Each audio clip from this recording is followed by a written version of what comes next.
All right, my meeting just went great. I just had a drink of one of my favorite beverages, which is ice water with lime in it. I take a whole lime, squeeze it in, throw the whole lime in, and add some ice. I'm ready to record more, but we've got 14 minutes before my next meeting at 5 o'clock, and then that's gonna be it for the day. It's gonna be it. It's gonna be it.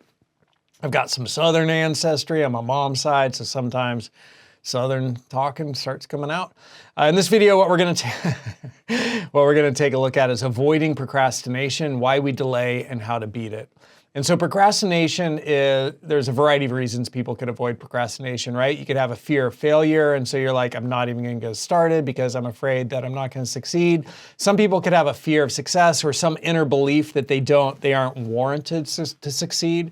Right? Like they'll believe like, hey, my family hasn't been successful. My family's all been blue collar workers. Who am I to really rise to another level? There could be a fear of success that people have. So you could have both a fear of failure and also you could have a fear of success. We're going to put that in there, right? Where you feel like, who am I to be amazing? Who am I to be extraordinary? Who am I to, rise to a higher level? Who am I to earn a lot of money and be wealthy? I've got like some hair in my mouth or something. So you could have a fear of failure, you could have a fear of success. There could be a sense of perfectionism. Like, you don't want to do it, you don't want to be flawed, you don't want to be seen as flawed. There could be a fear of being seen, right? Like, hey, if I'm seen, right, that's actually a huge fear for people, to be seen, public speaking, because when you step into the spotlight of scrutiny, right, you risk being rejected. And the human psyche, really, we were built to survive in a group. And our survival depended upon all of us working together. That was our superpower as a species. One of our superpowers was that we are social creatures and we work together. We're in the tribe. And so back in the day, the tribe would be 15, 50, 200 people. And they were nomadic and they were hunters and gatherers and they would travel around.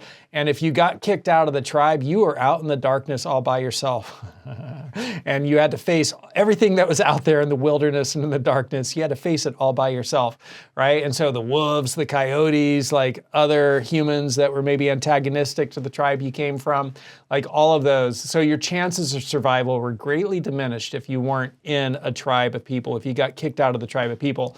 So within us, there's a strong desire for social conformity and belonging.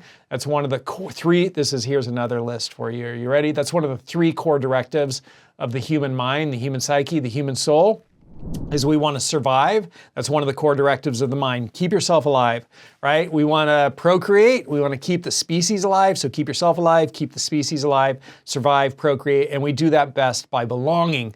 Nobody procreates by themselves, right? And if you truly want to be successful in life, like back in the day when we were hunters and gatherers, to be successful meant to survive. If you wanted to survive, you had to belong.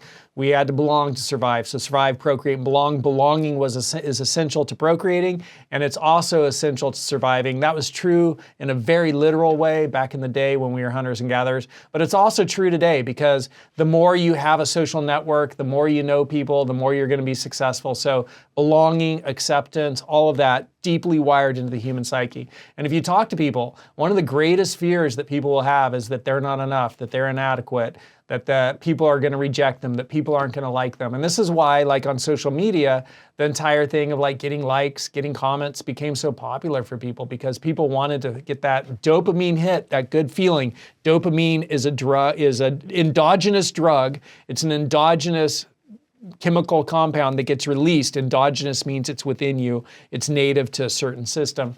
It's an endogenous chemical that's released in the brain that makes us feel great. And it gets released when positive things happen to reinforce those positive things. And so that's when you get a dopamine hit, like somebody, oh, lots of people are viewing my video. Lots of people are liking it. I'm being liked. I'm being accepted. Like that's a deep human need. And some people have that fear, right, of being seen. They don't want to stand out. They don't want to like become better than other people because then, they're going to be seen. The spotlight of scrutiny is going to be on them and then people will evaluate them and people might reject them and they might get rejected. And so if you're aware of all this stuff, if you're aware of how the mind works, you can more effectively work with the mind. Let me say that again. If you're aware of how the mind works, you can more effectively work with the mind. And the mind is the most powerful tool that's ever existed because it's the tool. I like to think of the mind as a tool. I like to think of the mind as a tool. It's the tool that's created all other tools. And it's a tool because you can learn to work with it more skillfully. And just like you'd want to know how to work with a chainsaw, right? Before you work with a chainsaw, it's a really good idea to know how to work with a chainsaw and to learn about chainsaws and know how to operate them effectively. Because if you don't know how to work with a chainsaw and you start using one, it could seriously maim you and even kill you. And the mind is even more powerful than that. Right? So you have to know how to work with the mind well. And the more you know about the mind, the more you could work with the mind. And so learning about these things, right? And learning that there's this negativity bias in the mind, that helps you counterbalance it and helps you keep that in check. And you could give less credence and emphasis to the negativity and more credence and emphasis to things that are positive. And so you can work with the mind more skillfully if you understand that this is part of our evolution. We got this negativity bias. Our ancestors were the survivors and the ones who looked for what was wrong and what could go wrong, right? Like knowing that about the mind lets you work with the mind more effectively. And likewise, knowing that there's this great fear. Let me just reframe that in two ways. There's this great desire to belong, this huge desire to be accepted and to belong. It's massive, it's huge, it's such a gigantic force in the psyche.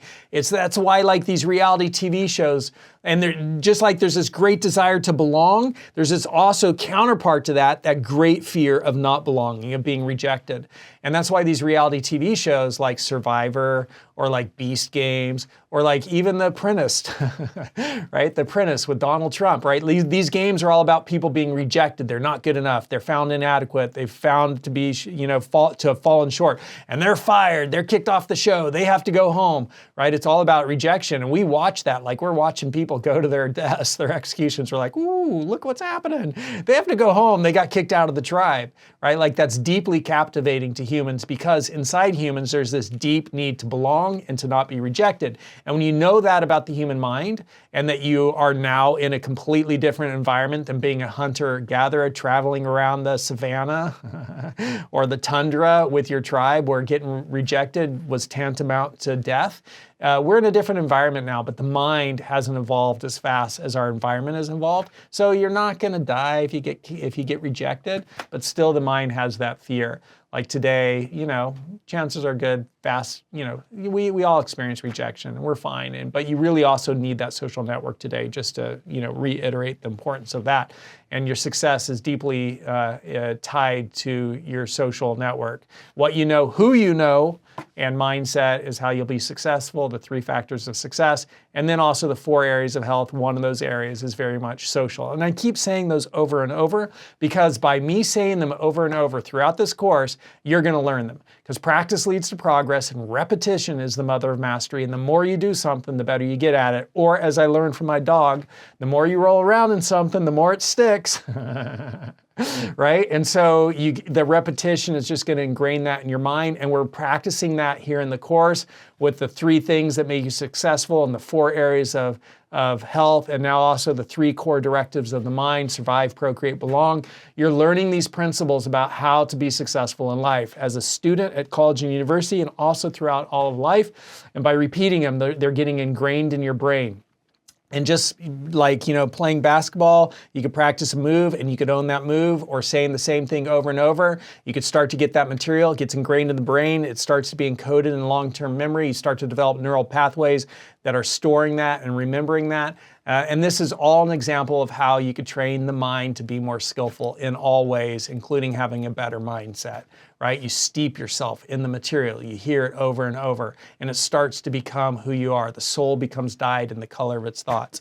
And so people have a fear of failure, so they procrastinate and they don't start. Like, I don't want to start, I'm going to fail. And this could be at a deep unconscious level. People could have a fear of success. They don't want to succeed. Their parents didn't succeed. It's not part of the story that they tell themselves that they could be successful.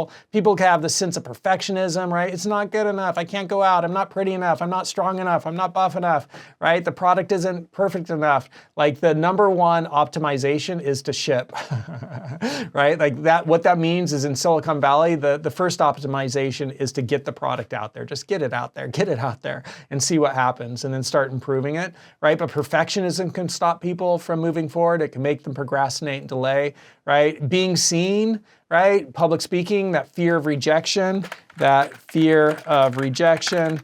deep desire to belong, like that could stop people. That can stop people from wanting to stand out or to be noticed or to take risks or like, oh my gosh, I have to give a presentation in class. I think maybe I'll just drop that class or stop doing that class or get an F in class.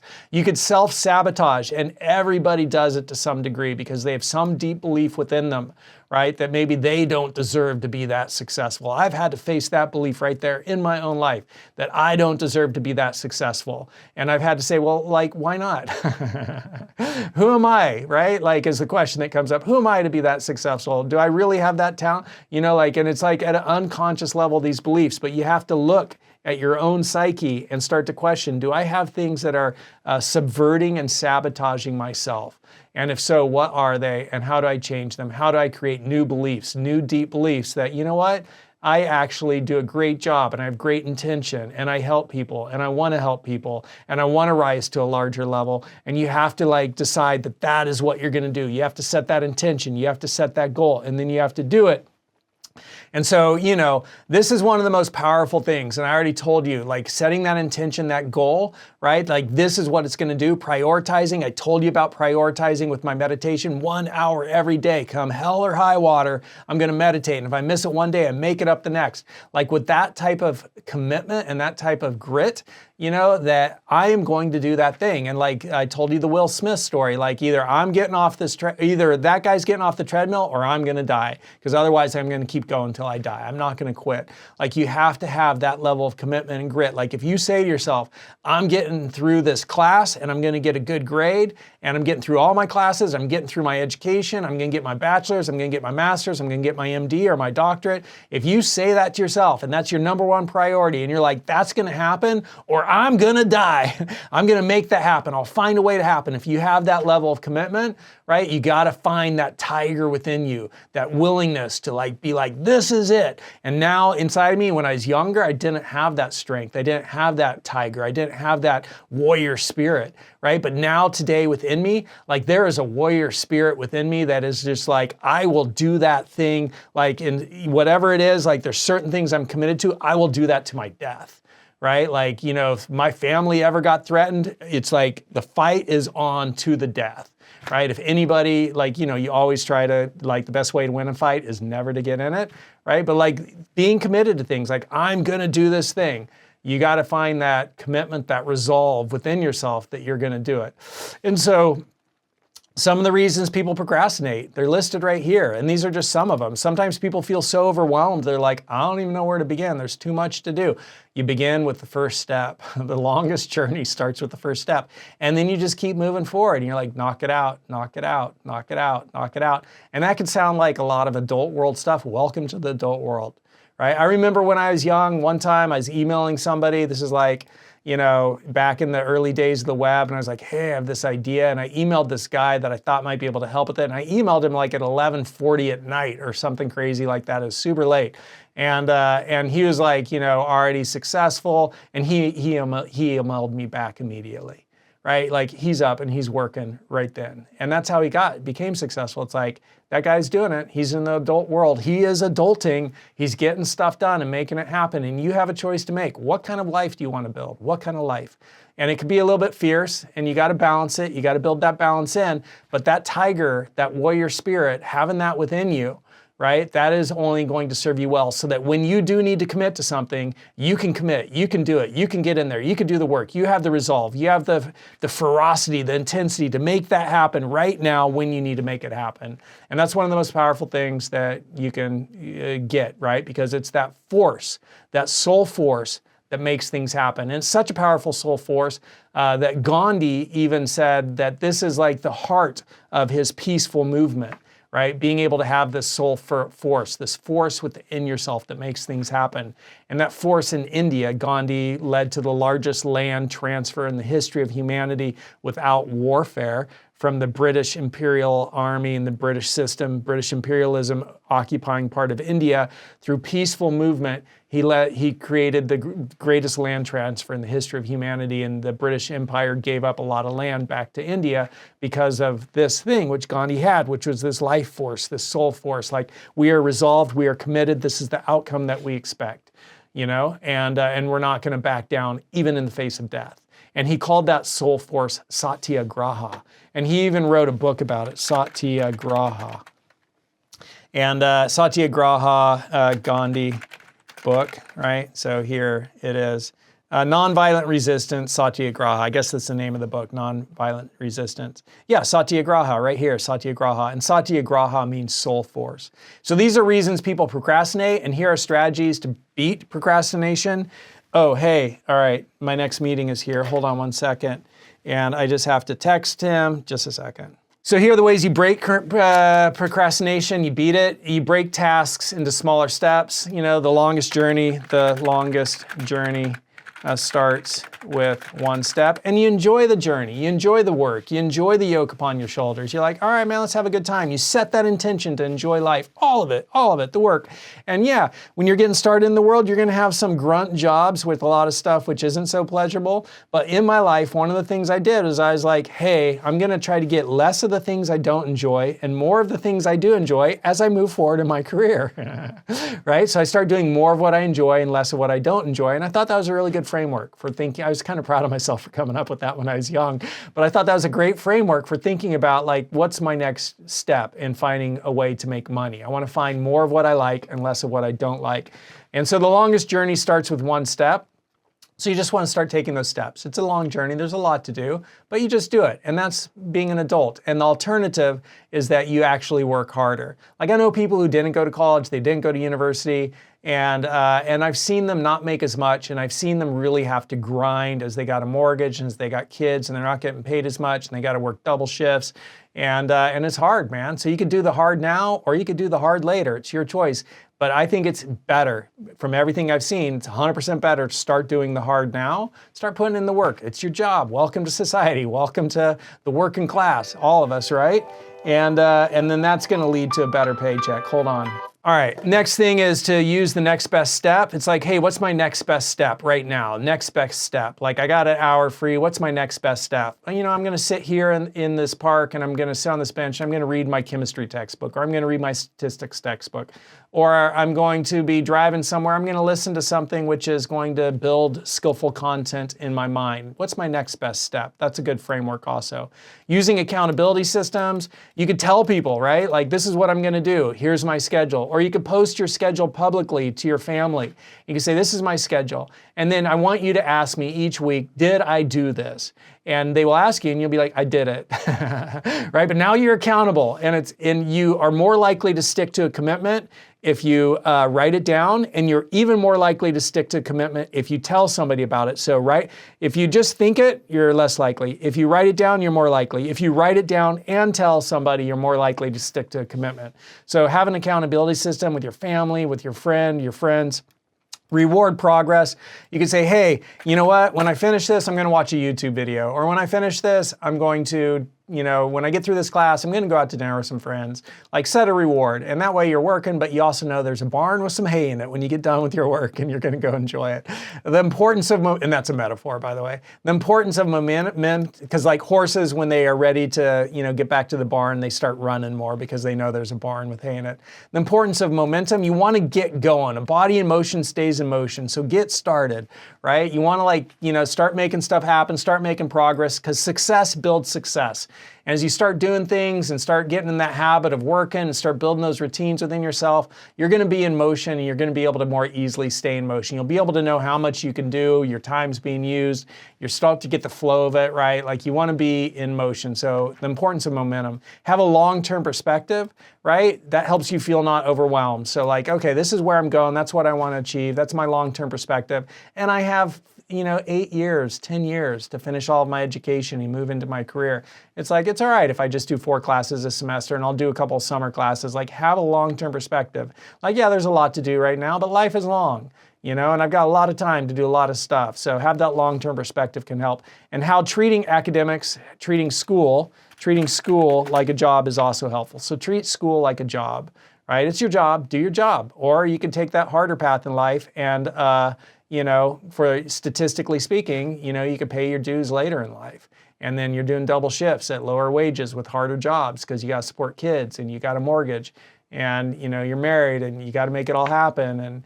And so that's when you step up, or you could step up now. So treat school like your job. Welcome to your job. This is the training for your future career, and your job right now is to get trained and go to school and learn it all. So all these things can help you avoid procrastination. You can pause this video and you could read these notes right here. And then you could also pause the video and you could read the notes right there. And then you could also pause the video and you could read the notes right here. And that is it. And I gotta go talk to Felix. I will see you next time.